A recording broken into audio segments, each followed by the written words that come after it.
नमस्कार जोहार, आप देख रहे हैं न्यूज जेएच अपडेट का न्यूज बुलेटिन। बढ़ते हैं झारखंड की आज की महत्वपूर्ण खबरों की ओर।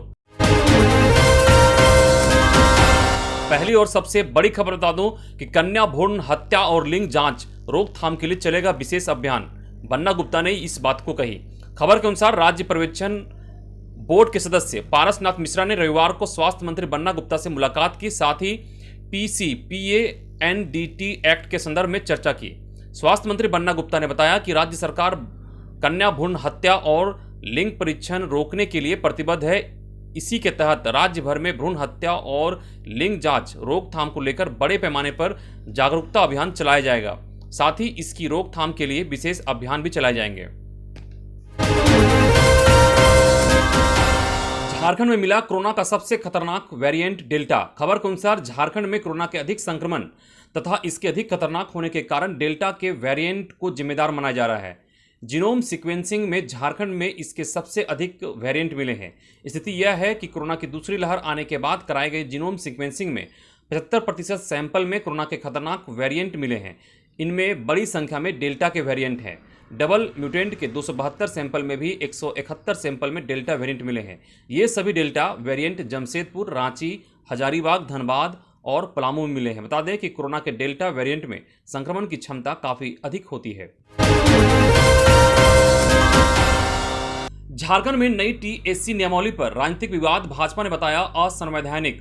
भाजपा के प्रदेश अध्यक्ष दीपक प्रकाश के नेतृत्व में पार्टी के एक प्रतिनिधि मंडल ने राज्यपाल से मुलाकात की और इस संदर्भ में ज्ञापन सौंपा। साथ ही शिष्टमंडल ने राज्यपाल को रूपा तिर्की हत्याकांड की CBI जांच कराने की भी मांग को लेकर ज्ञापन सौंपा।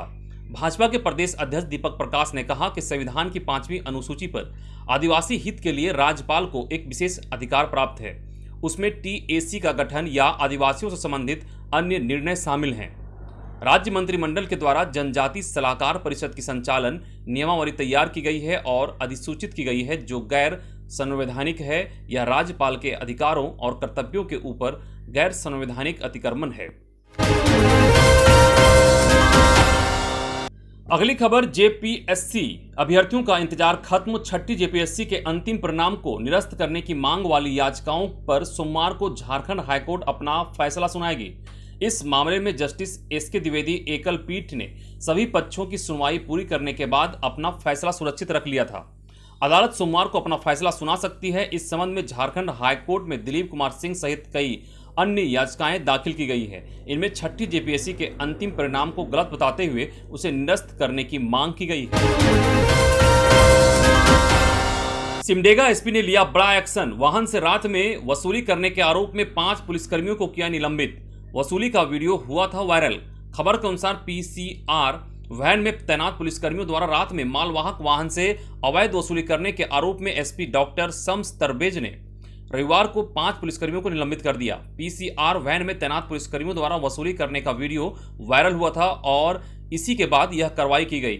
निलंबित पुलिसकर्मियों में सहायक अवर निरीक्षक ईश्वर मरांडी, हवलदार अनुज कुमार, आरक्षी कुमार महली, शिवा उराव और सहायक आरक्षी अखिलेश तिर्की का नाम शामिल है। अगली खबर, झारखंड के लातेहार जिले के मनिका थाना क्षेत्र के मटलौंग गांव निवासी भोला भारती को PLFI के नाम पर मांगी गई 5 लाख रुपए की फिरौती नहीं देने पर जान मारने की मिली धमकी। जांच में जुटी लातेहार पुलिस। इस घटना के बाद श्री भारती का पूरा परिवार डरा हुआ है। PLFI द्वारा गांव में भोला भारती को 5 लाख रुपए की फिरौती मांगे जाने की सूचना पर पुलिस ने गांव पहुंचकर घटना की जानकारी ली। धान की खेती की बारी आ गई पर पिछले फसल का नहीं मिला अब तक कीमत। खबर के अनुसार कृषि कानून को लेकर 1 साल से किसान आंदोलन कर रहे हैं। किसानों को सरकार आश्वस्त करती रही कि समर्थन मूल्य खत्म नहीं होगा, लेकिन किसानों को अभी तक धान जो बिक्री किए हैं उनका मात्र आधी रकम ही मिला है, जिससे किसान समझ नहीं पा रहे हैं कि यह समर्थन मूल्य है या फिर यह भी खत्म हो गया। अगली खबर, झारखंड में 3 मई से अनलॉक 1 लगी हुई है, लेकिन फिर भी 9 जिलों में अब भी कई छूटों पर प्रतिबंध लगा हुआ है। वहीं बसों का परिचालन सभी जिलों में बंद है, जिससे यात्रियों को, खासकर जिनके पास वाहन नहीं है, निजी वाहन नहीं है, उन्हें खासकर कहीं आने जाने में खासा दिक्कत का सामना करना पड़ रहा है। साथ ही बस कर्मियों को भी आर्थिक तंगी से झेलना पड़ रहा है। अगर आप भी चाहते हैं कि झारखंड में बस का परिचालन जल्द शुरुआत की जाए तो आप हमारे कमेंट बॉक्स में यस लिखकर अपनी आवाज को अवश्य बुलंद करें। अगली खबर 45 प्लस के लिए अब हर दिन चलेगा अभियान। खबर के अनुसार राज्य में विशेष तौर पर 45 से अधिक आयु वर्ग के लोगों के टीकाकरण के लिए शुरू किए गए सप्ताहांत अभियान को अब सप्ताह के अन्य दिनों में भी चलाया जाएगा। राष्ट्रीय स्वास्थ्य मिशन में टीकाकरण के राज्य नोडल पदाधिकारी ए डोडे ने राज्य के सभी उपायुक्तों को इस बाबत निर्देश जारी किया है। इसमें श्री डोडे ने कहा है कि राज्य में 4 जून से सप्ताहांत टीकाकरण अभियान की शुरुआत विशेष रूप से 45 वर्ष से अधिक आयु वर्ग के लोगों के लिए किया गया है। सीबीएसई फॉर्मेट के अनुसार रिजल्ट बना तो नेतरहाट के छात्रों को होगा नुकसान। नेतरहाट आवासीय विद्यालय लातेहार का रिजल्ट अगर सीबीएसई के फॉर्मेट के अनुसार बना तो वहां के परीक्षा परिणाम में अन्य सालों की तुलना में गिरावट आ सकती है। पहली बार इस साल नेतरहाट स्कूल के छात्र सीबीएसई के माध्यम से 10वीं और 12वीं की परीक्षा देने वाले थे। केंद्र सरकार ने 10वीं के बाद 12वीं की परीक्षा भी रद्द कर दी है। ऐसे में पिछले 3 वर्षों के सीबीएसई के रिजल्ट के आधार पर स्कूलों का रिजल्ट तैयार करने और 2019 के रिजल्ट को आधार बनाने को कहा गया है। इसके अलावा अर्धवार्षिक परीक्षा से लेकर +2 पर रैंकिंग निकालने को कहा गया है। इससे नेतरहाट समेत वैसे स्कूल जिन्हें 1 साल पहले ही सीबीएसई की मान्यता मिली थी उन्हें परेशानी हो रही है। वहीं झारखंड बोर्ड ने अभी तक मैट्रिक और इंटर का एग्जाम को लेकर किसी तरह का कोई डिसीजन नहीं लिया है, जिससे छात्रों और अभिभावकों में असमंजस की स्थिति बरकरार है। अगर आप भी चाहते हैं कि सरकार इस पर जल्द डिसीजन ले और एग्जाम को कोरोना को देखते हुए रद्द कर दे तो आप कमेंट बॉक्स में यस लिखकर अवश्य समर्थन करें। किसानों के बीच 3203 क्विंटल अनुदानित बीज बांटे जाएंगे। खबर के अनुसार रांची जिला के 18 प्रखंड में खरीफ फसल की तैयारी में जुटे किसानों के बीच धान, मक्का, मड़ुआ और ज्वार के बीज दिए जा रहे हैं। फसल और प्रभेदवार प्रमाणित हाइब्रिड बीज का वितरण कृषि विभाग के बीज वितरण एवं विनिमय योजना का हिस्सा है। किसानों के बीच अनुदान पर 2900 क्विंटल धान, 200 क्विंटल मक्का, 3 क्विंटल ज्वार और 100 क्विंटल महुआ बीज बांटे जाएंगे।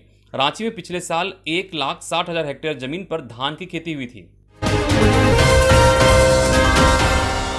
साइबर क्रिमिनल का सेफ जोन बना देवघर। कस्टमर सर्विस ऑफिसर बनकर लोगों को बनाते थे ठगी का शिकार। खबर के अनुसार देवघर के एसपी अश्विनी कुमार सिंह के निर्देश पर साइबर थाने की पुलिस ने मार्गो मुंडा थाना क्षेत्र के गंगुवाडी, क्रॉन थाना क्षेत्र के तुलसीटांड व पत्थरडा ओपी क्षेत्र के गोबरसाला में छापेमारी की। इस दौरान 2 सगे भाई समेत 8 साइबर आरोपितों को गिरफ्तार किया गया। इन साइबर आरोपितों के पास से छापेमारी टीम ने नगद 7500 रुपये सहित 2 bike, 19 mobile, 32 SIM card, 7 ATM card, 3 passbook और 2 डोंगल बरामद किया है। यह जानकारी पुलिस कार्यालय में आयोजित पत्रकार वार्ता में एसपी ने दी।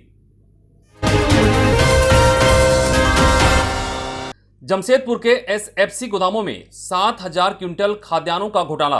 राज्य खाद्य निगम के जमशेदपुर स्थित 4 गोदामों में बड़ा खाद्यान्न घोटाला हुआ है। 4 दिनों से साकची, करंडी प्रखंड परिसर के अलावा बर्मा माइंस की 2 गोदामों में चल रही जांच में यह बात उजागर हुई है। घोटाले की कुल मात्रा लगभग 7000 क्विंटल है। सबसे अधिक गड़बड़ी साकची गोदाम में मिली है। उसके स्टॉक से 9000 बोरी अर्थात 4500 क्विंटल अनाज गायब होने का पता चला है। इसी क्रम में बर्मा माइंस गोदाम में 2000 क्विंटल नमक और 250 क्विंटल चावल का घोटाला हुआ है। दालभूम के अनुमंडल पदाधिकारी सह जांच में अहम भूमिका निभा रहे नीतीश कुमार सिंह ने यह जानकारी दी है। झारखंड में कोरोना का कहर अब थमने लगा है। दूसरी लहर में 72 दिनों के बाद रविवार को राज्य में 300 से कम नए केस मिले। 293 केस मिले पिछले 24 घंटे में। इससे पहले 25 मार्च को 278 केस मिले थे। 26 मार्च को यह संख्या 300 के पार करते हुए 308 पर पहुंच गई थी। सर्वाधिक मरीज केवल पूर्वी सिंहभूम में मिले। हजारीबाग व साहेबगंज में 26, जबकि रांची में 24 मरीज मिले हैं।